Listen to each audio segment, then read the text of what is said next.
Can I just ask the panel, what is your sort of take on changing the gloves before handling the final implant and cementing? I mean, do you like to see blood on your gloves, or you are happy to, change gloves? I mean, just what the panel does. In our practice, we are not changing our gloves because it gives significant comfort to apply the cement on. We just rub with gauze and just apply the cement on implant and bone. I do not change. It is less than half an hour surgery in primary, total, and conventional. So I think no need to change the glove. Change the gloves all the time.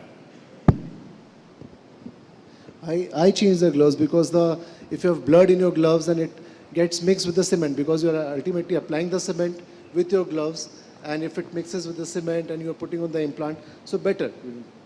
I don't know whether it makes a difference or not. Better to change the gloves. It is better to change, but I'm guilty of not changing.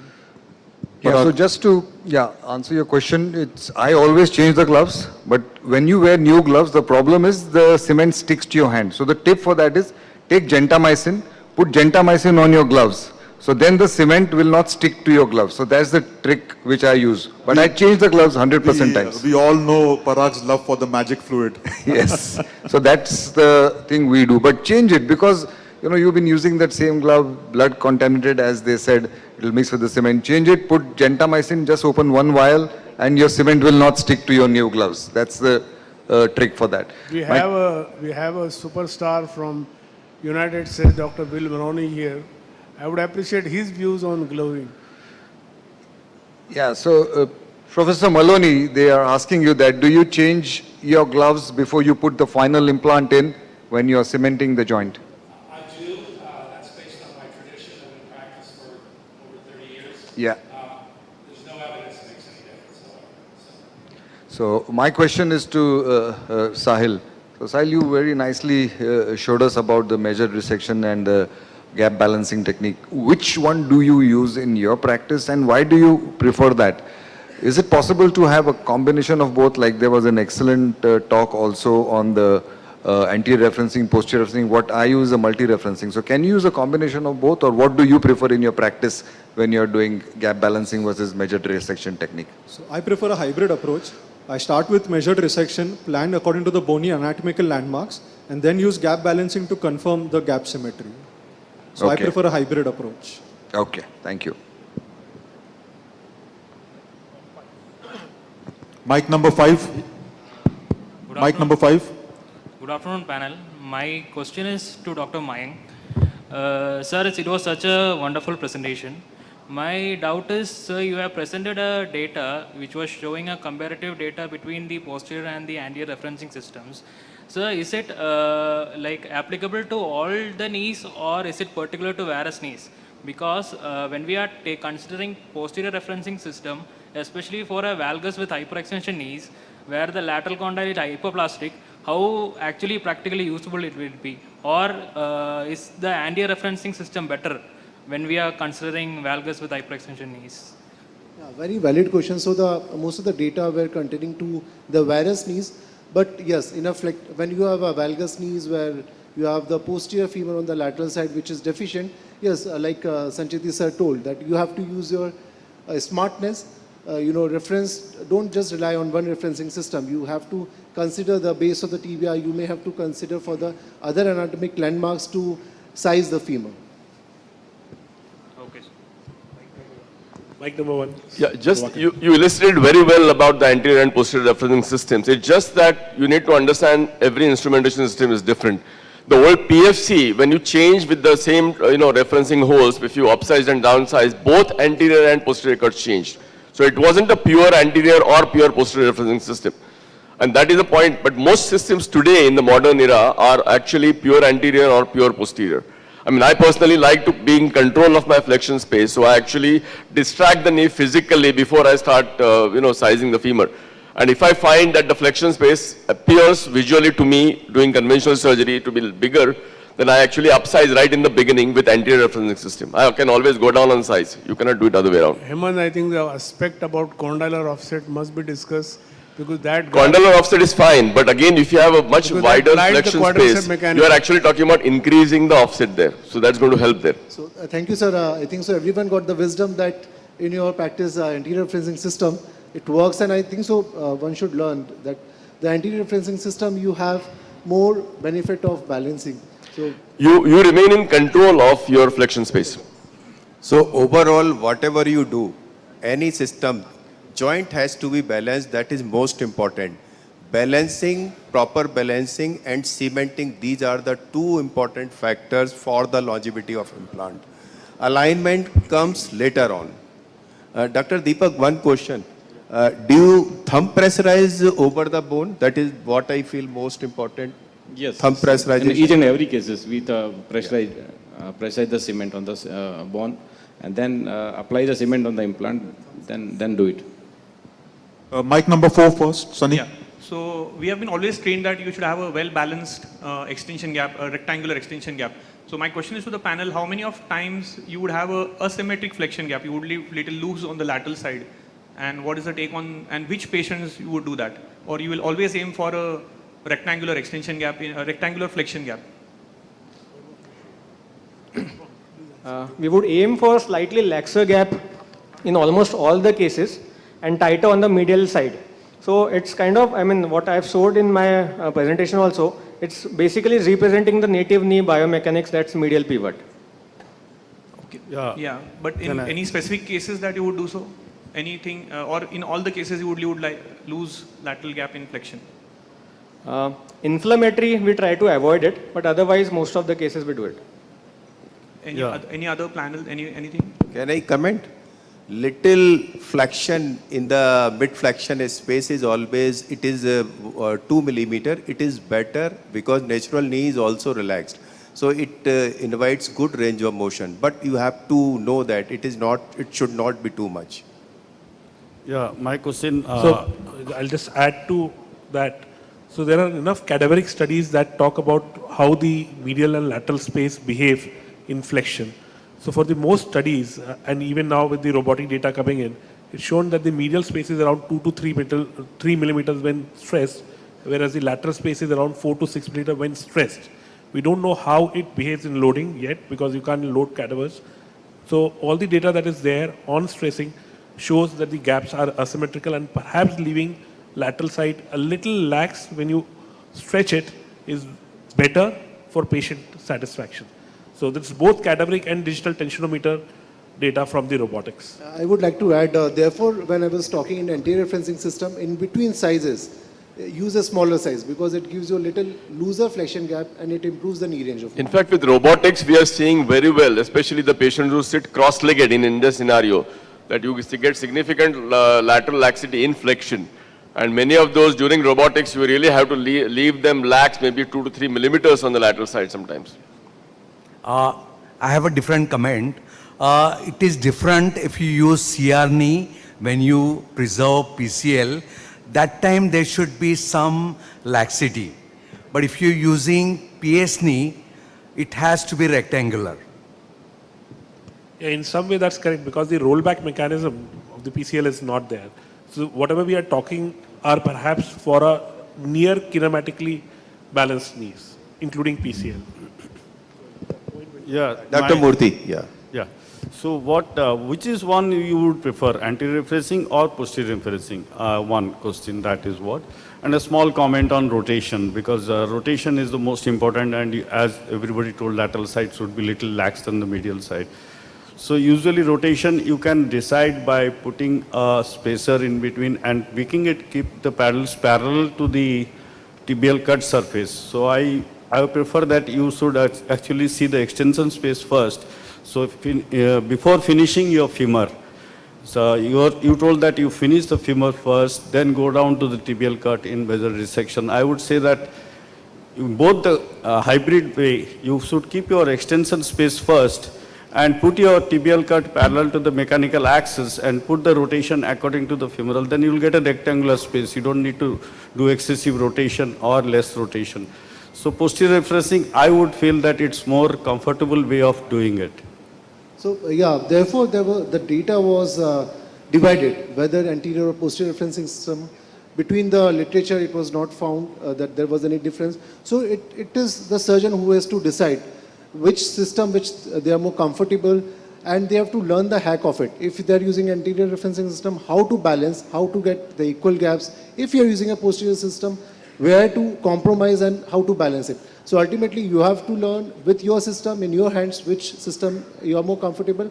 If you know that system well, the clinical data, both the systems are equivalent. Mic number 4. Question on the sagittal plane. Does any of the faculty practice measuring the anterior-posterior offset as recommended by Professor Howell? Number one. And if so, whether after the surgery do you recreate the offset by 2 millimeter less because you are reconstructed it kinematically? And point number 2, is there any ideal rotation that you feel at the end of your surgery where you feel that 10 to 15 degrees rotation on flexion to extension would be ideal for a functional recovery? So Stephen Howell used to do the anterior-posterior offset measurements when he started off with kinematic alignment, but now when he's using the pure medial pivot knee, he's not doing it anymore, which is a purely ball and socket medial side, which is a flat lateral insert. So in that knee, he does not measure the anterior-posterior offset anymore. And with regards to the rotation, he is also using an insert goniometer where you can measure the rotational change from extension to flexion. So from extension to flexion, there is expected to be about 10 degrees to 15 degrees of internal rotation. And that is considered to be optimal as per his philosophy that he is currently propagating. Thank you. Mic number 6. Mic number. I'm Dr. Amish. This question is regarding the referencing system, anterior and posterior. In a patient of fixed flexion deformity and rheumatoid, which is the preferable system you would like to use? It does not matter whether the patient has a fixed flexion deformity. Ultimately, you are sizing the femur. You are taking which size of the femur will fit appropriately. Now, when you are talking about fixed flexion deformity, ultimately your extension gap is tight. You have to resect more from the distal femur. However, in flexion, the sizing of the femur won't matter. So the flexion gap is more in the fixed flexion deformity patient and rheumatoid patients. I can't hear you. So posterior referencing would be better, I suggest. So when you have a tighter flexion gap, suppose if you have a tighter flexion gap, what you have to restore your flexion gap equivalent to your extension gap. So in that case, either you can downsize your femur to have your flexion gap which is looser or equivalent to the extension gap. So you have to see, ultimately the game or the aim of the surgery is to have equal flexion or extension gaps. How to make it? You have to see. You have to downsize the femur in that case, then you can downsize the femur, whether you're using anterior or posterior. Usually in rheumatoid and we tend to go for upsizing and the flexion gap is more. As well as in the flexion deformity patient, the flexion gap is more. So it is advisable that we should use posterior referencing in those patients. Mukesh? Yeah. So my question is regarding ligament balance. We are talking about balancing two ligaments, which on one side is on femur and tibia, MCL, and the other is on femur and fibula, LCL. So we are talking gap balance in static or in dynamic. Because static you have rectangle, but dynamic can't be rectangle anymore. So any inputs on that? So if I may, yes, and I think that is why the word kinematic alignment should be transferred to kinematic balancing. Correct. Because the medial side is static and the lateral side is dynamic, and that's what the true knee kinematics is. And thankfully with robotics we can actually see that happening, that the lateral side you can have a dynamic opening and medial side remains static. And I think eventually everything will converge. The measured resection, gap balancing will become together. Yes. The idea of medial pivot knee using an insert or using a technology will converge. And that's basically thanks to the understanding of how they behave under stress, medial and lateral side. So a very valid point. I will just add to what you said. I think whole of wisdom there. Issue is we create a rectangle in extension without releasing anything first. Then we try to create the same rectangle in flexion without any inequality between medial and lateral side. On extension, if you find the cut is not rectangle and is trapezoid, the shorter side has to be released as per the conventional technique. But where you are keeping the ligament intact and cutting the bone appropriately, you are going towards kinematic and other flows. So I think we should not mix, like Pradeep said about CR knee. That's another story. In a posterior stabilized knee, if you have a rectangle in extension, after release, recreate that in flexion by bone cut. That's it. That's how Dr. Ranawat taught us. Mic number 5. Thank you for the opportunity. And your question to whom? My question is to Dr. Sahil. When we rotate the jig, especially when we want to get equal medial and lateral gaps, what is the percentage where you notch the femur? So if you do perform excessive rotation, then you have to be careful of notching. Now that can happen because of two reasons. Either because your ligament tension is inappropriate or excessively contracted on one side, or the second reason is if your proximal tibial cut is incorrect. For example, if your proximal tibial cut is in varus, you will tend to internally rotate excessively, and if it's a valgus cut, you will tend to externally rotate excessively. So you need to find out which cause you are trying to correct, and then accordingly you need to adjust to prevent notching. So would you trade off between a grade 1 notch and get equal gaps on flexion, or no notching and equal gaps? No notching and equal gaps. No notching. Thank you, Dr. Sahil. So Dr. last- Parag, last Dr. question. Parag, question from Dr. Parag. Yes, Yeah, so- he's waiting. The last question, thank you. The topic which Vaidya sir spoke on was very interesting, and thanks to Mahesh for having chosen it. Technology in TK, does precision guarantee outcomes? So I want to have a quick answer from each of the panelists, because we have a wonderful panel. We have a senior most person, we have a junior most person. I'm sure all of you use technology. So my question to each of the panelists, one-line answers. Do you feel that use of technology, of course it increases precision, we know that for a fact, but does it improve the outcomes? So I'm assuming all of you use technology. Hands up, those who don't. Okay, only Vaidya sir doesn't use. Sahil, you use sometimes, I've seen you. So anyway, so these are the outliers. So the others can answer. Let's start on the youngest side. Yes. What is your answer? Do you find that technology, of course, improves precision, but will it improve outcomes? Give a one-line answer. Yes or no? It do improve outcome if properly used. So you believe that precision helps in improving the satisfaction rate? Yes. Okay. It depends on the cases. If case is so difficult and anatomy is totally distorted, then technology of course helps to restore the anatomy. Restore the anatomy, and then, we are not getting into alignment here, but whatever you may use. So you do believe that technology matters? So in my practice, it helps better in balancing the flexion gap. The functional outcomes, the early functional outcomes are the same, but I feel that it may affect the long-term survivorship of the implant. So you are more keen towards technology. Okay. Vaibhav, I'll be very interested to know what you say. Don't kill me for that. if you really know how to use it, it will definitely improve outcome. In what way? In every way. In every way, from patient satisfaction, survival, your own surgical time, and your understanding of the subject. Okay. I think it has helped me on all the 4 counts. Thank you very much. So one sec, one Can sec. I Two make a more. last comment? No, so one sec. So sir, you don't use the robot at all, Yadav sir. I have robo. But you don't believe that it matters? I believe that strongly good surgical skills is most important. What I say, eyeballing, feeling. Still, I strongly believer of that. Yeah. Okay. One So comment that is I would very like to important make. thing. Yes, Bhosle sir, last comment. Yeah, I think whether you use technology or no technology, if the soft tissue balancing perfect, X-ray fitting is perfect, patient is going to have good result. You can have faults with robo or without robo. I think that's a great message, but let's see what Vaidya sir has to say. Vaidya sir, after lunch. Uni, this is a game changer.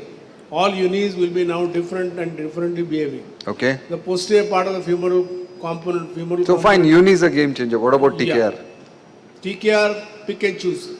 Pick and choose. So you are selective. In some cases you would not. I think great. So thank you everybody.